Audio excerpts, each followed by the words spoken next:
Unfortunately, that's not clickbait. Today, we're going to talk about how I almost ruined my business before it even had a chance to get off the ground. So, buckle up and let's get into this one. So, if you're new here, my name's John.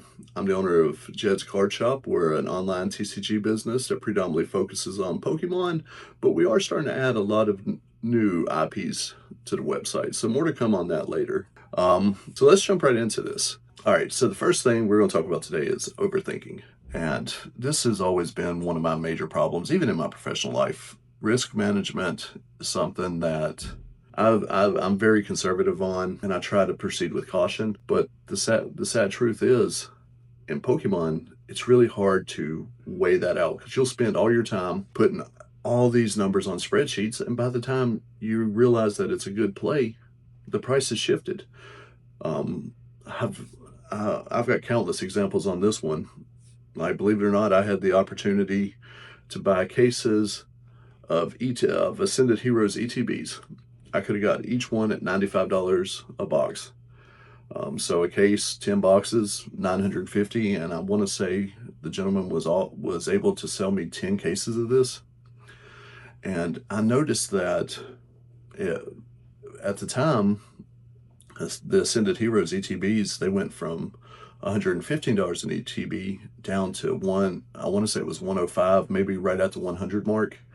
And I was like, man, $5 an ETB, and you didn't know. And then I started thinking, okay, well, what if it drops even further? Now I'm going to lose money. Here to say that was a stupid play, because now Ascended Heroes is sitting at 180. Most people are selling them at 160 to 180. And so that was a missed opportunity that could have really progressed my business. I can tell you plenty that came with Phantasmal Flames, Black and White. Actually, Black and White, that one still hurts to today, because I had the opportunity to pick those up at $60 an ETB, and almost an unlimited amount that I could have got. But once again, played it too cautious and I missed the opportunity. So if you're, like, realistically, if you're struggling with this one, I talked to somebody very recently and they gave me the best advice: scared money doesn't make money. And that is definitely the truest thing you can do, especially starting a Pokemon business. You're going to have to make risk. You're going to have to take gambles. Sometimes it's going to pay off and sometimes it's not. But at the same time, standing still really did not progress my business at all. The next point, content. I could preach on this one for hours, because realistically, I have critiqued myself harder than anybody online possibly could have. How'd the lighting look? How'd the sound look? How did my position look? How do I look inside the camera? How'd my voice sound? Do I sound too country? Do I sound like a redneck? And it prevented me from wanting to make more videos. It kind of held me back from wanting to really explore this space and really try to put my voice into it.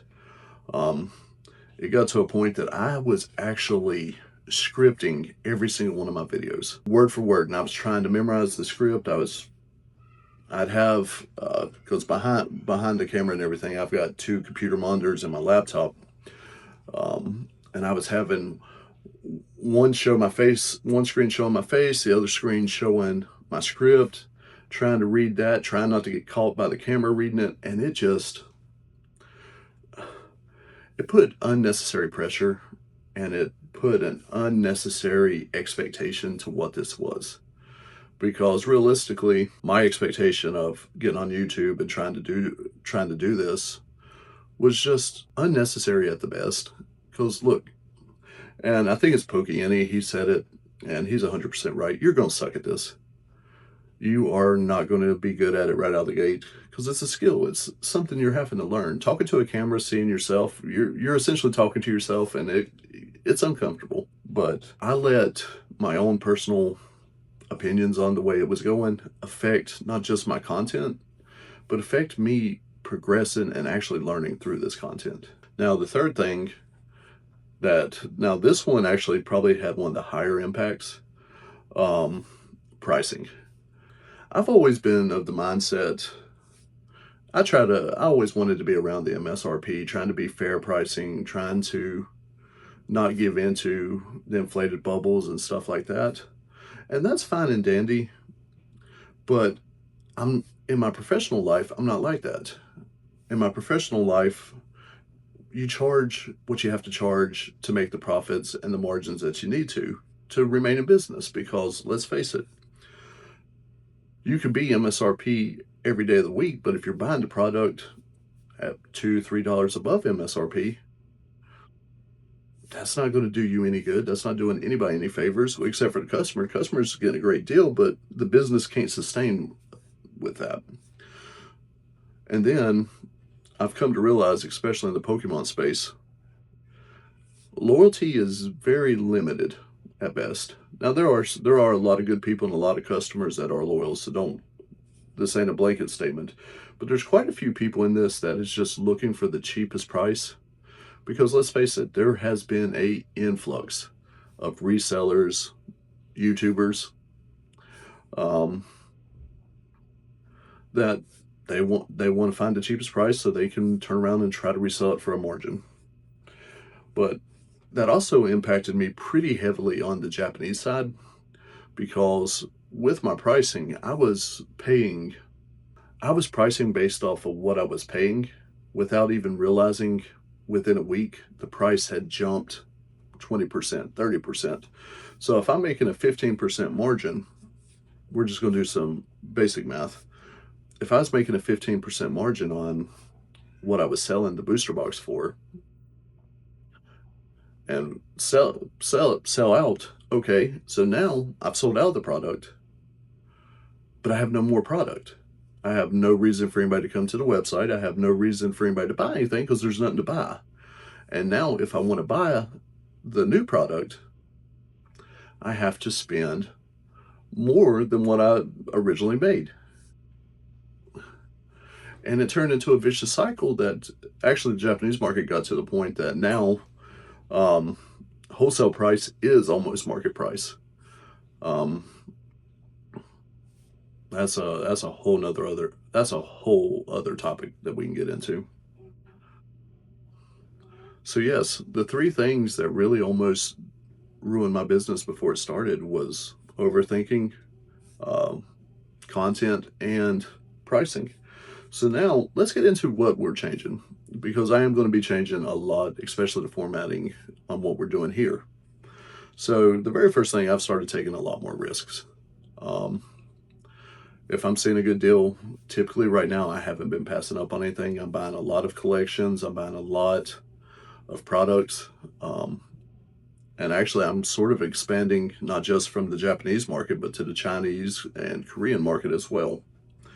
So more to come on that. I'm actually pretty excited. The next thing, instead of doing scripts, we're just doing basic bullet points. I'm going to let y'all hear my real voice.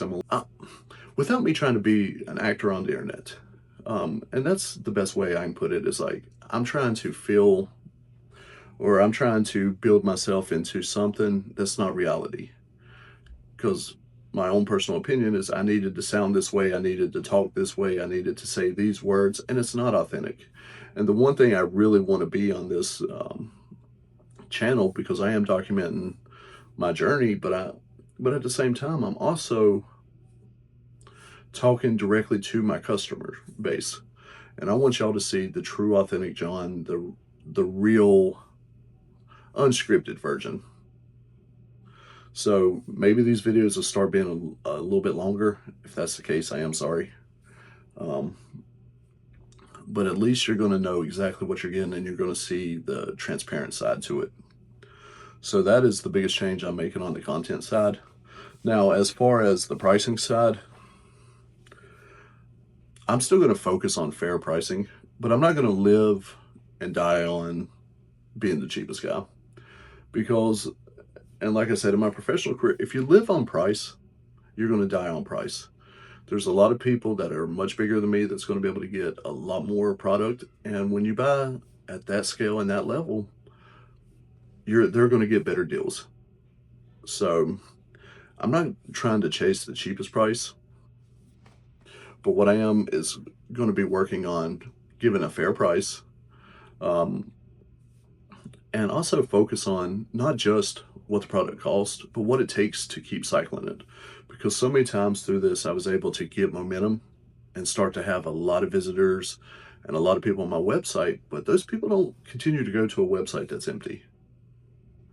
So my goal is to actually start to really focus on churning and burning by actually getting more product and keeping more product on the shelves.